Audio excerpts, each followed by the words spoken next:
no News. São 22h16. Primeiro, vamos falar sobre reforços, né? O Admar Lopes falou hoje, e falou agora, você ouviu, que o sigilo é muito importante. Sim, o sigilo é muito importante, junto aí com uma outra questão fundamental, que é a falta de dinheiro. Você fazer algum alarde, o vazamento de alguma informação, traz um prejuízo, porque os clubes crescem o olho, os clubes, eles acham que o ativo que eles estão fazendo negócio com o Vasco está supervalorizado. Quando não vaza a informação, ninguém se empolga. E eu vou dar uma informação aqui, que a situação do Andrés Gomes quase deu para trás um pouquinho. Por quê? Porque o Rennes viu que o negócio deu uma vazada, meio que se engraçou. O caso do Andrés Gomes, o Vasco está tratando com muito cuidado, mas vai resolver, para que não seja o Bruma 2.0. É mais ou menos por aí. Porque no caso do Bruma foi tudo acertado com o jogador. E com o Braga também se chegou a um comum acordo. Só que na hora do vamos ver, o jogador meio que deu uma travada para vir para o Brasil, porque tinha uma proposta do Benfica, vizinho, ali do lado. Então ele deu aquela pipocada e foi para Portugal, ficou em Portugal. No caso do Andrés Gomes, ele não tem tanto mercado assim, porque no Rennes ele não foi tão bom, né? Ele teve um momento em baixa no clube francês. Então a tendência do Andrés Gomes, que está na Colômbia, realmente é vir para o Vasco e ser o primeiro reforço anunciado essa semana. Só que o que acontece? E aí eu vou riscar a questão do sigilo e vou riscar a questão de reforços. O Vasco tem urgência. E aí tem um aspecto que é até curioso e engraçado, porque o que hoje está fazendo a coisa demorar para o Andrés Gomes é muito mais uma burocracia. Por quê? Para um jogador que vem da França, imagina só você explicar a legislação brasileira trabalhista. Coisas como, por exemplo, você vai ter 14 salários no ano, porque tem férias. Você vai ter fundo de garantia por tempo de serviço. Sabe o que é isso? E aí tem a questão de contabilidade, porque o contabilista do Vasco, o contador do Vasco, o contador do jogador, do advogado, para entender um pouco essa dinâmica. Porque realmente aqui no Brasil é um pouco diferente. Olha, o imposto é esse. Porque os clubes lá de fora fazem de uma maneira, e as legislações são, de repente, dependendo do país, menos amplas. Então sempre acha, e principalmente aqui na América do Sul, que está se enrolando, que está se passando para trás. Só que no caso não é. Então as conversas hoje passam muito mais por advogados, corpos jurídicos, pelos contadores, mas isso está em trâmite final, porque com o Rennes está ok, mas como eu disse, o sigilo é fundamental para que o negócio seja fechado. Então a situação do Andrés Gomes, eu ouvi agora à noite de um dirigente do Vasco, que a ideia é essa semana sim. O Vasco precisa e por isso pressionou. E aí, rapaziada do Andrés, staff, vamos resolver isso? É isso, vocês vão ganhar isso, é assim, é assado, tá tudo acertado, vamos, a gente tá precisando do jogador, senão a gente vai correr atrás de outro. E como o Andrés também, né, tá lá fazendo as suas dancinhas no TikTok, tá lá com os amigos, aquela... Tem que resolver, filho. Jogar futebol. Quer ganhar um bom dinheiro? Tem que ganhar bem, mas jogando. E ele tá afim, claro que tá. Então, a situação do Andrés deve ser a primeira resolvida. Como eu disse, na semana passada, o próprio Admar Lopes me confirmou que verbalmente estava ok, mas o Vasco trata tudo com muito sigilo e com muito cuidado, porque é aquilo, é um clube que tem uma dificuldade, não dá para você inventar muito. Então você fecha uma operação, convenceu? Convencemos o jogador. Uma operação com o clube, convenceu? Convencemos o jogador. Fecha logo, já manda os contratos e vamos resolver. Não dá para inventar muita moda. E isso se vaza. Cria uma expectativa, cria uma outra situação. Não, veja bem, a repercussão não foi boa. Tudo isso pesa demais. Mas o Andrés deve ser o primeiro jogador apresentado essa semana. A ideia realmente é essa semana fechar isso. E o outro é um zagueiro. E que, pelo que eu estou vendo, pelo que eu estou ouvindo, já tenho dúvidas se será o Carlos Cuesta, jogador que joga no Galatasaray, zagueiro da seleção colombiana, que não deu certo na Turquia, mas que tem vontade e interesse de voltar à América do Sul, mas pesa a questão de grana. E esse caso vazou ainda mais.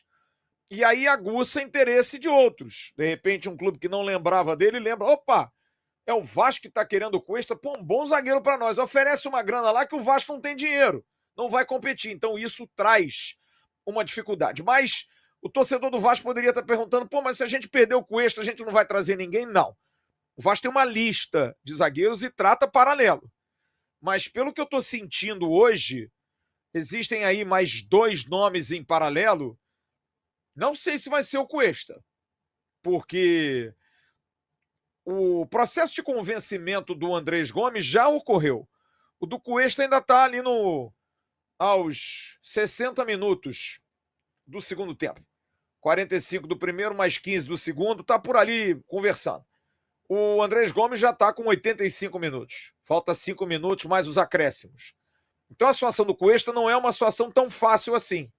Porque o Galatasaray, obviamente, quer vender o jogador. Se pinta um comprador, vai vender, mas aí o jogador não quer vir. Como é que vai? E o Vasco tem tempo.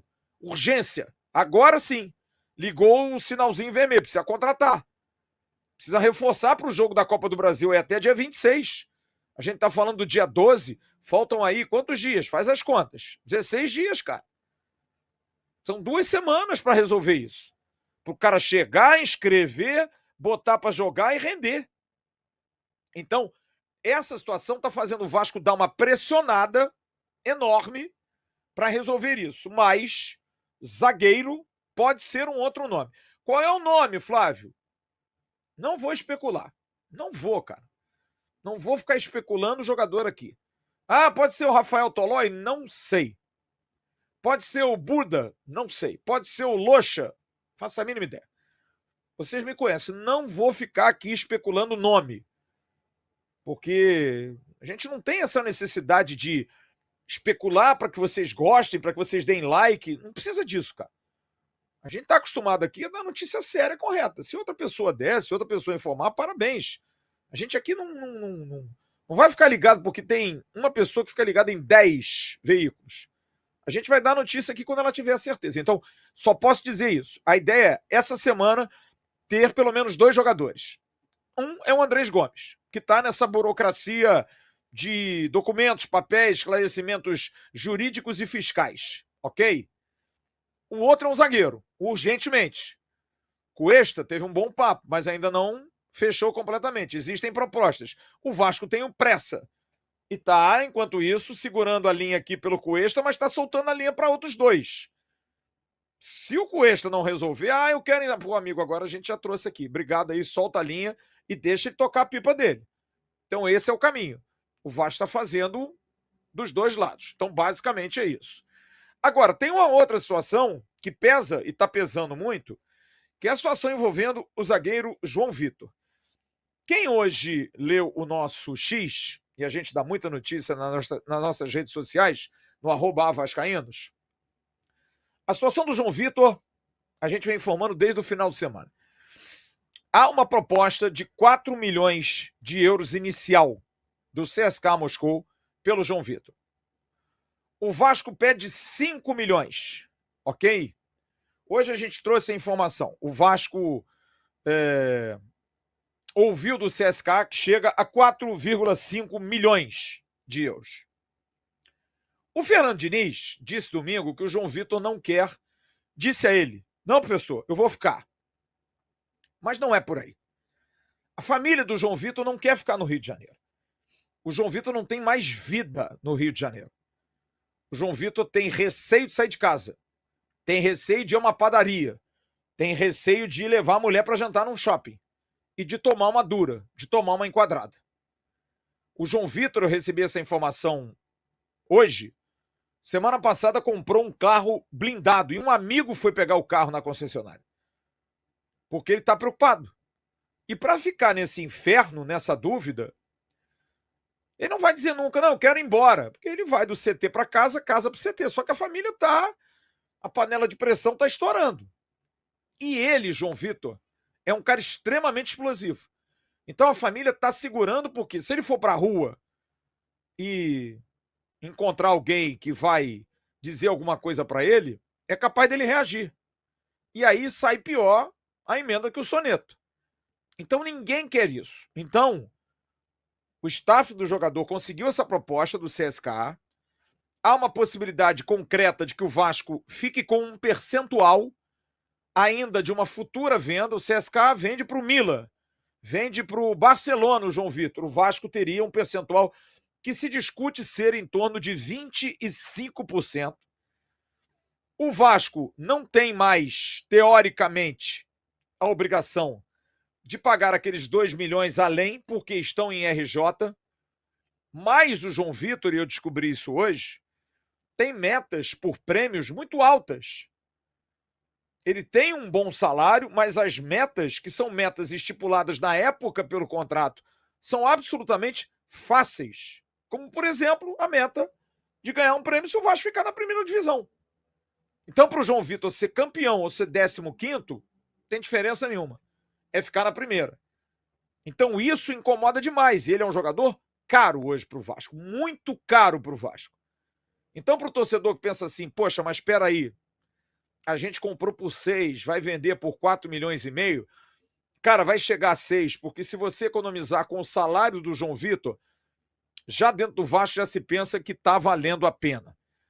A ideia que eu recebi a informação desses 4 milhões e meio é o Vasco receber em torno de 2,5 agora, receber o restante, 1 milhão daqui a 6 meses e 1 milhão daqui a 12 meses, daqui a um ano. 6 meses e 6 meses. Seria essa a proposta pelo João Vitor. João Vitor continua treinando, treinou hoje normalmente. Se não resolver essa semana, vai para o jogo domingo, mas a situação está muito bem encaminhada. O Vasco deve dar de acordo, claro, o CSKA tem que pagar, botar aí essa bagatela de 2 milhões e meio de euros na mesa já, fechar o contrato para o João Vitor viajar. Não tem viagem marcada, não tem viagem para fora, ainda nada, rigorosamente nada. É algo que precisa ser resolvido. Essas questões não são assim no vai, a não ser que amanhã já resolva tudo. Mas, a priori, vai demorar uma semaninha aí para resolver isso. Mas hoje, realmente, a tendência é que o João Vitor não permaneça no Vasco da Gama. E aí, o torcedor pode estar perguntando, mas vem cá, vai trazer um zagueiro. O Vasco já traria um zagueiro com o João Vitor ou sem João Vitor. O Vasco vai trazer um outro zagueiro? Não está sendo cogitado isso. Não está sendo cogitado. Mas é claro que o dinheiro do João Vitor entrando pode servir como um argumento para você buscar um outro nome. Mas aí é aquilo que o Admar falou nesse papo com a imprensa hoje. É a questão da base. Aí é prestigiar, por exemplo, o Luiz Gustavo, que apesar de ser canhoto, não ser destro como o João Vitor, mas precisa ter mais oportunidades. Precisa jogar mais. Então, hoje, o Vasco tem uma outra opção que ele está levando em consideração, que é o Hugo Moura, que foi escalado pelo Diniz como central e seria, a priori, um jogador para a posição. Oportunizar mais o Maurício Lemos, trazer um quinto zagueiro para ser o titular, e aí você ter esse zagueiro, Hugo Moura, Maurício Lemos, Lucas Freitas e Luiz Gustavo, os 5 zagueiros do Vasco, porque o Lucas Oliveira dificilmente vai ter, numa contratação errada, feita errada, uma avaliação errada, um jogador que está lá e não vai ter oportunidade, não vai ser utilizado.